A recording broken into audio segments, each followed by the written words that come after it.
Hello, এটা আবার কে? ওই আপা কই যান? এই তুমি ম্যাডাম কাকে বলছো? তুমি আমাকে চেনো? না না মানে ম্যাডাম, আপনাকে বাংলাদেশের সুদর্শন পুরুষ ঘোষণা করা হয়েছে, এর মানেটা কি? আপনার কি আছে? গল্প সিনেমা নয়, গল্প কাহিনী নয়, নয়তো কোনো মহাকাব্য। নাম্বার ওয়ান বিড়ি খান। হাই কি গরম! হ্যালো, এটা আবার কে? ওই আপা কই যান? এই কি বলেন? আমি হচ্ছি বাংলাদেশের একজন সুদর্শন পুরুষ। হ্যাঁ, কিসের আবার সুদর্শন পুরুষ? আপনি বেটা না বেটি এটা তো বুঝতে পারছি না।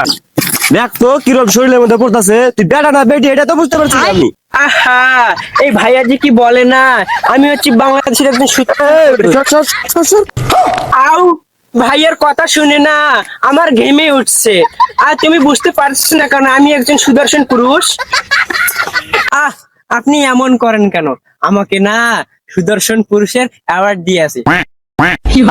এই থাম, আমি যদি শার্ট প্যান্টটা পরি না আমার হিরো না দেখা যায়। এই তুই গেলি এখান থেকে, ডাক্তার বেটি। ম্যাডাম ম্যাডাম ম্যাডাম ম্যাডাম, আমাদের অসময় টিভিতে একটু কথা বলে যান প্লিজ প্লিজ প্লিজ প্লিজ। এই তুমি ম্যাডাম কাকে বলছো? তুমি আমাকে চেনো? না না মানে ম্যাডাম, আপনাকে বাংলাদেশের সুদর্শন পুরুষ ঘোষণা করা হয়েছে, এর মানেটা কি? আপনার কি আছে? এই আছে মানে কি? না মানে যোগ্যতার কথা বলছি। হ্যাঁ আছে, তবে দুর্বল। দুর্বল মানে? না মানে সাক্ষী দুর্বল ভাইয়া।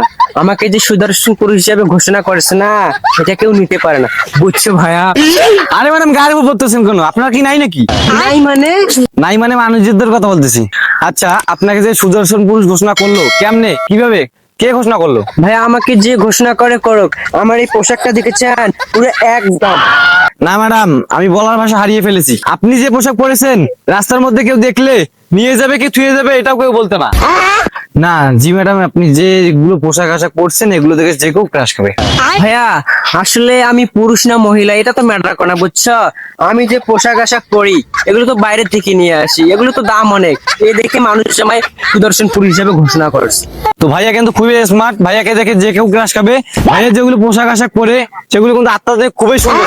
তো ভাইয়া যেগুলো পোশাক আশাক পরে বেড়ায় এগুলো পোশাক আশাক অন্য যে কেউ পরে বেড়ালে রাস্তাঘাটে নিয়ে মার খাবে। তো দর্শক আপনারা দেখতে পারলেন, এই মাত্র আমরা অসময় টিভিতে কথা বললাম, কোরিয়াগ্রাফি বিড়ি করবে।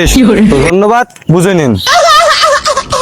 এ ভাইয়া একটু শোনো, আমাকে একটা নিউজ বানিয়ে দাও। আমাকে অনেক মেয়ে পছন্দ করে, আমি অনেক মেয়ের ক্রাশ। এ ভাইয়া দাঁড়া না। বিড়ি করবে, আমি জানি আপনি অনেক মেয়ে ক্রাশ, তবে আমাকে মাফ করে দেবেন, আপনি হইতো না, প্লিজ ভাই প্লিজ। দাঁড়ান ভাই, দাঁড়ান না। এই সুন্দরী, যাবে নাকি? দাম দেই 100। তুমি সুন্দরী কাকে বলো?